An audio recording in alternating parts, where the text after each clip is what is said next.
Bonjour, c'est David Goudreau, travailleur social, écrivain et porte-parole du Mouvement Santé Mentale Québec, qui est ici à la Maison de la Culture Claude Léveillé pour la capsule jeunesse autour de notre astuce Choisir.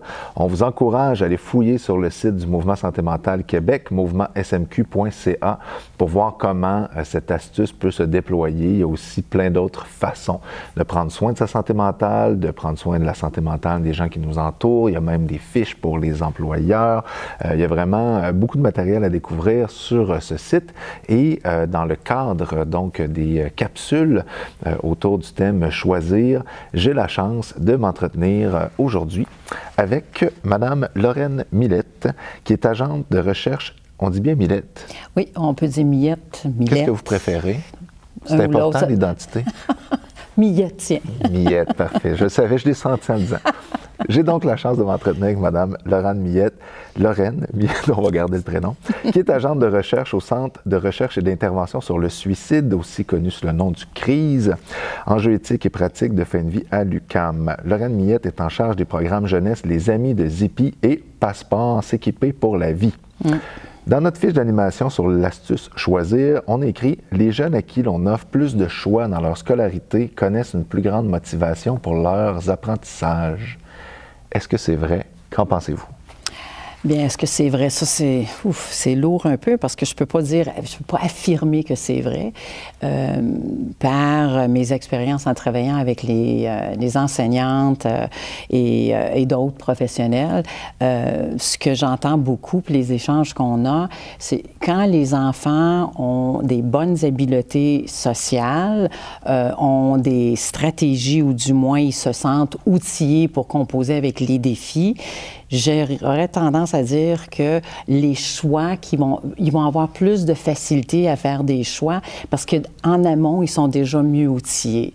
Si on prend un enfant qui est un peu hypothéqué par son environnement, par des difficultés dont il n'y a pas nécessairement les outils, bien, les choix vont peut-être être plus limités. Il va peut-être avoir plus de difficultés, il va peut-être même moins penser à vouloir s'investir, s'engager dans quelque chose qui va l'amener dans un contexte ou dans une activité sur laquelle il aura choisi puis qu'il aimerait. Alors, j'ai pas de science derrière ça en soi. J'ai pas fait d'études nécessairement là-dessus, mais avec les échanges qu'on a avec les professionnels dans les milieux scolaires, c'est un peu ça qu'on entend. C'est un peu l'écho qu'on a.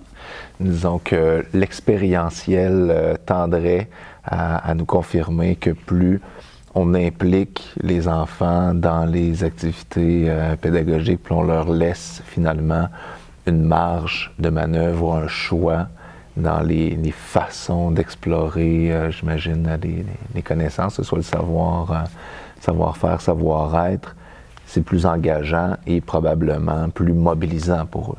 C'est sûr que dans un contexte comme celui-là, oui. C'est sûr que je dirais qu'un enfant qui sent qu'il est impliqué de faire un choix dans quelque chose qu'il aime, quelque chose à laquelle qui l'inspire ou qui l'engage, oui, évidemment, il va se diriger là-dedans. Il va se sentir interpellé et mobilisé là-dedans, définitivement. Okay. Comment est-ce que les adultes, puis j'ai envie de dire les adultes au sens large, autant comme parents, comme pédagogues, comme chercheurs, comment est-ce qu'on peut favoriser l'autodétermination chez les jeunes? Comment est-ce qu'on peut leur permettre de faire des choix, de se sentir capables de faire des choix? Bien, je pense que c'est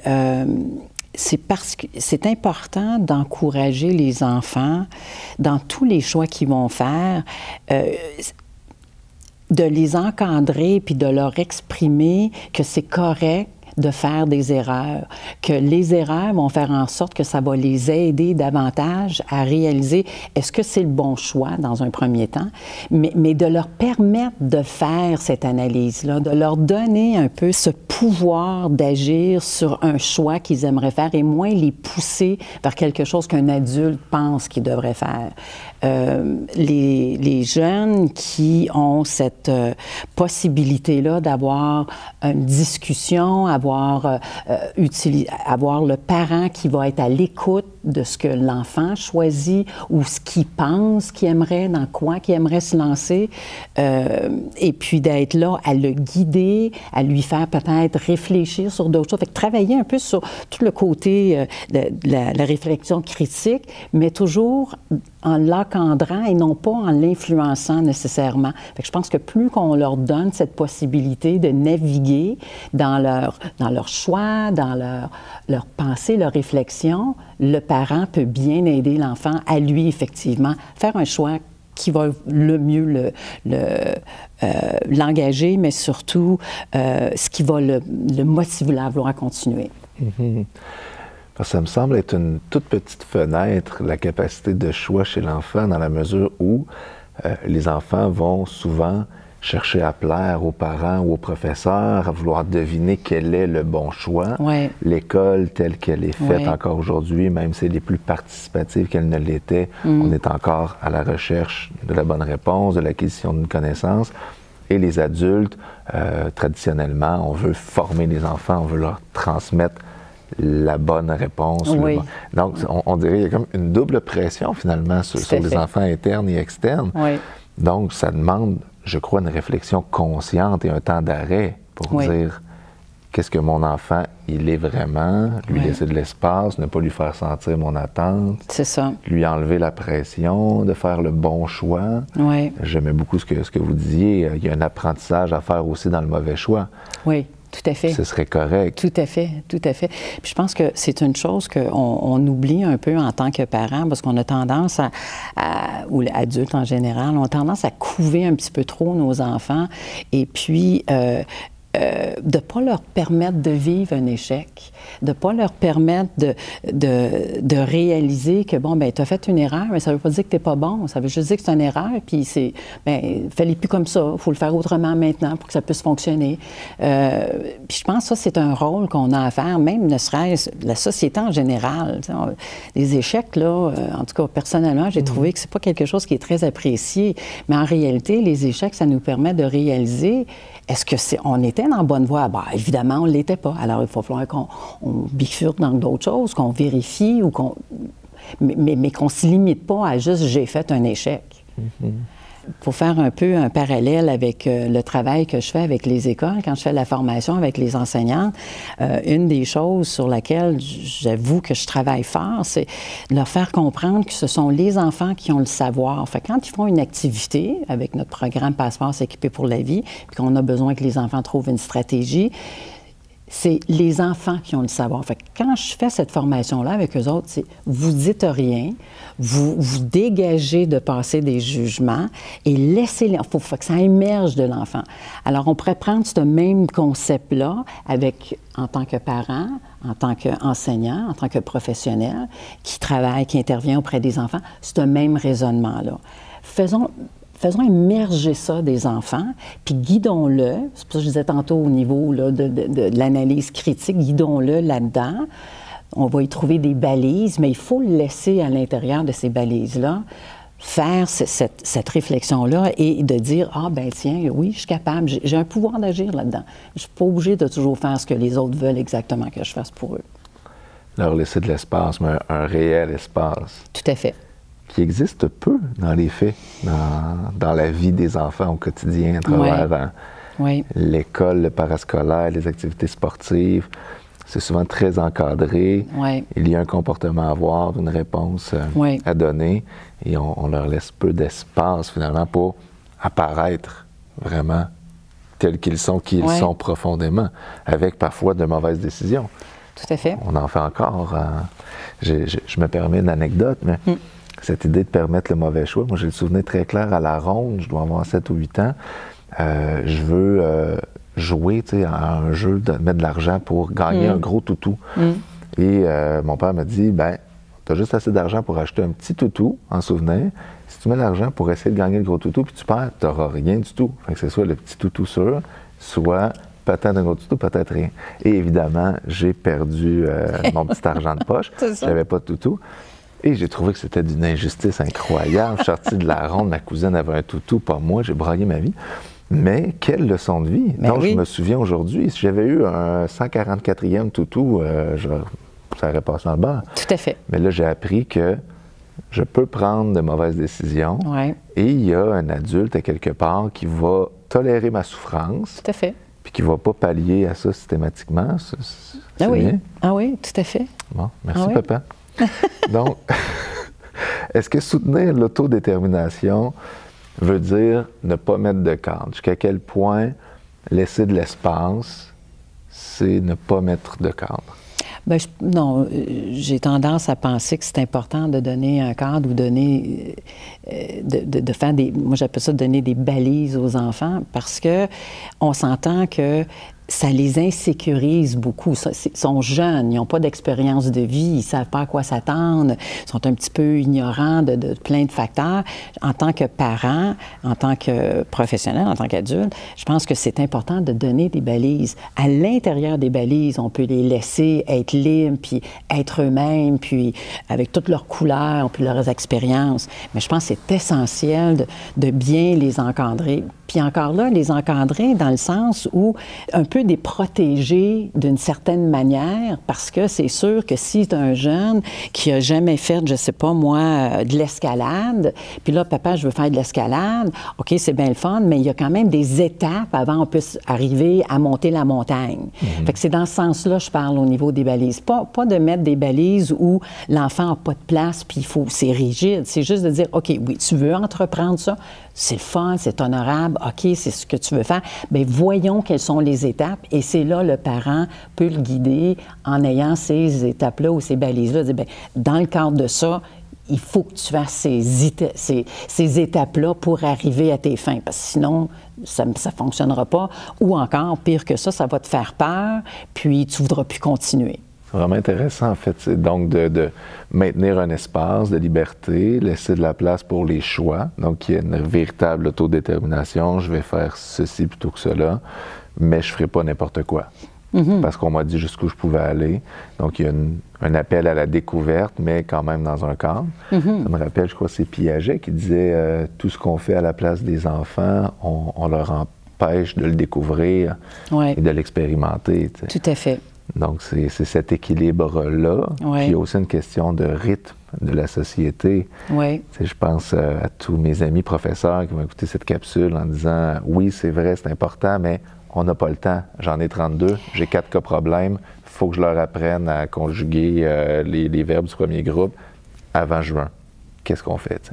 Oui, non, je suis d'accord qu'être un enseignant ou une enseignante, là, je leur lève mon chapeau parce que je n'ai pas nécessairement les réponses pour ça. La seule chose que des enseignants m'ont mentionné, quand ils ont l'occasion d'avoir un peu comme ce qu'ils appellent une classe démocratique, à ce moment-là, d'avoir établi d'emblée tout le monde, parce que c'est une communauté, comme on sait, dans une classe, quelles sont les façons de faire, quelles sont les règles qu'on se donne ensemble de façon démocratique. Il semblait dire que ça l'aidait beaucoup pour ce qu'en était de l'enseignement.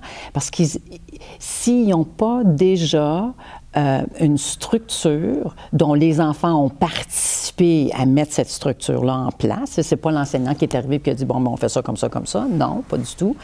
À ce moment-là, les enfants vont être responsables de ce qu'ils ont mis comme structure et ils ont tendance à être beaucoup plus empathiques avec l'un et l'autre. Ils ont tendance à respecter. Puis l'enseignant n'est pas obligé de passer son temps là, à être... C'est autorégulé. Exactement. Ils s'autorégulent, mais ensemble, ils ont pris cette décision-là. Ce qui fait en sorte que quand elle va arriver à faire la conjugaison, pour ceux qui ont un peu plus de difficultés, étant donné qu'ils ont déjà cette plateforme, elle va savoir comment naviguer là-dedans, dire « OK, vous autres, travaillez en équipe, faites telle chose, moi, je vais me concentrer sur ci et sur ça. » Et quand ils ont établi ça, ils ont trouvé que dans un premier temps, les enfants étaient beaucoup plus réceptifs au transfert de connaissances et aussi autorégulés. Fait que ça s'entraidait. Quand il y en avait un qui dérapait, bien là, ça s'entraidait. Ça a été un plaisir de discuter avec vous. Merci beaucoup, Lorraine Millette. Ça m'a vraiment fait plaisir.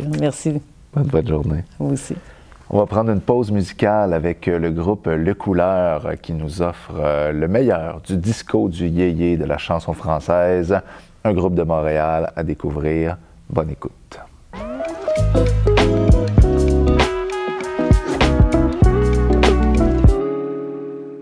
Un simple vol d'après-midi, un simple vol d'après-midi, un simple vol d'après-midi, un simple vol d'après-midi, un simple vol d'après-midi, un simple vol d'après-midi, un simple vol d'après-midi, un simple vol d'après-midi, un simple vol d'après-midi, un simple vol d'après-midi.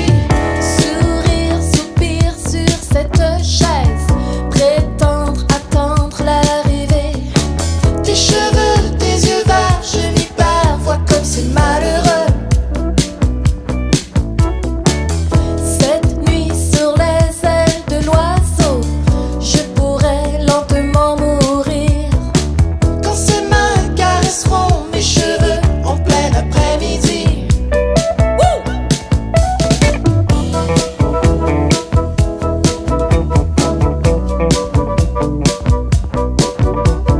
La lune a mis sa robe noire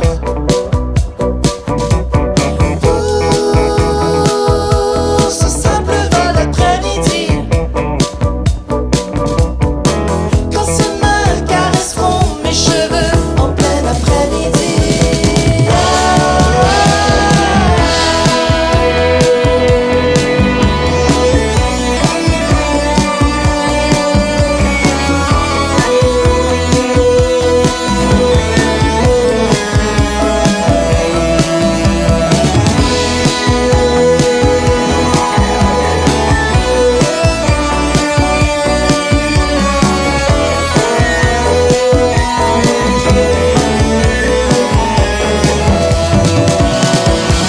Tes cheveux, tes yeux verts, je m'y perds, vois comme c'est malheureux. Quand ses mains caresseront mes cheveux en plein après-midi. Un simple vol d'après-midi, un simple vol d'après-midi, un simple vol d'après-midi, un simple vol d'après-midi.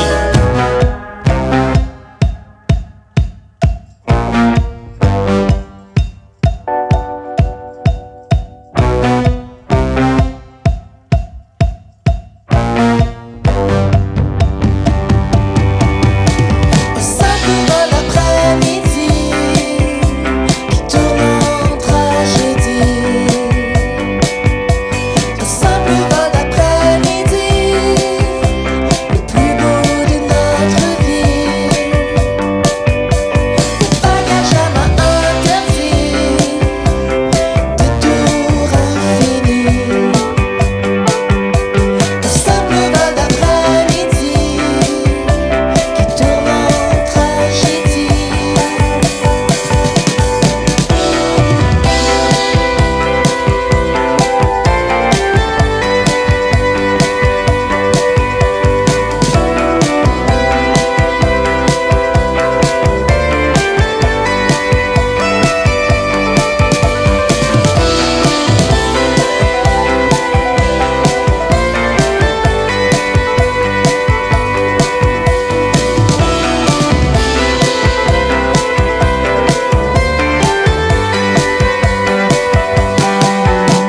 Simple vol d'après-midi.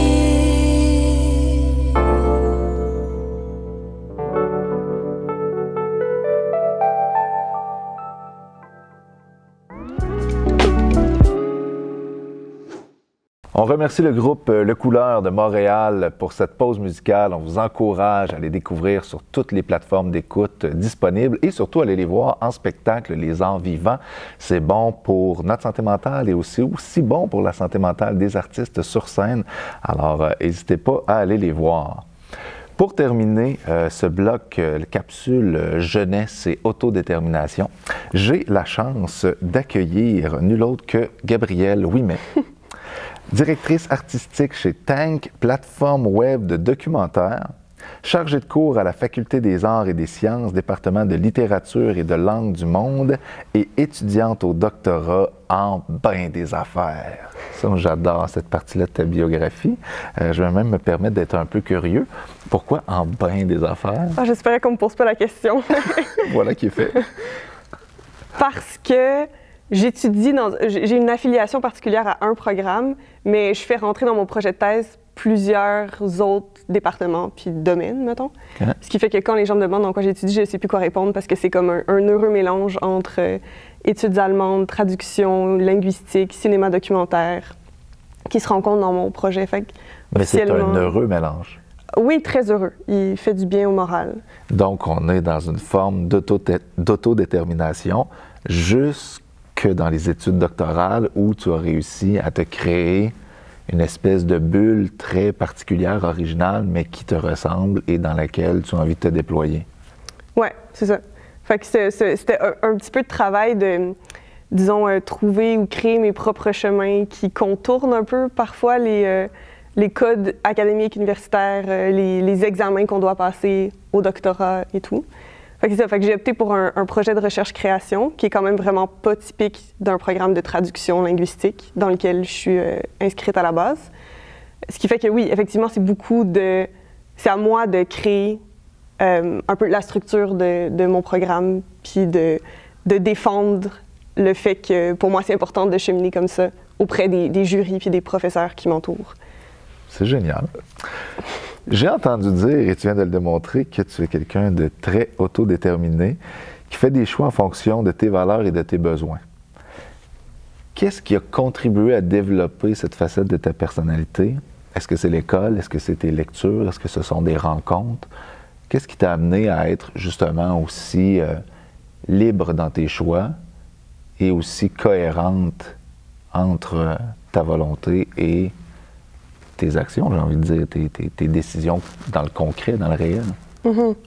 Bien, je pense qu'un des aspects qui est vraiment important, c'est la confiance. Tu sais, je pense que je suis une personne qui a quand même une assez grande confiance en moi, fait qu'elle a été bâtie par tout mon entourage, j'imagine, là. Mm-hmm. Tu sais, mon famille, école, etc. Quand on s'est fait dire « t'es capable », en fait, plutôt que « ah, tu risques de pas y arriver », etc., je pense qu'on finit par le croire, puis par être réellement capable.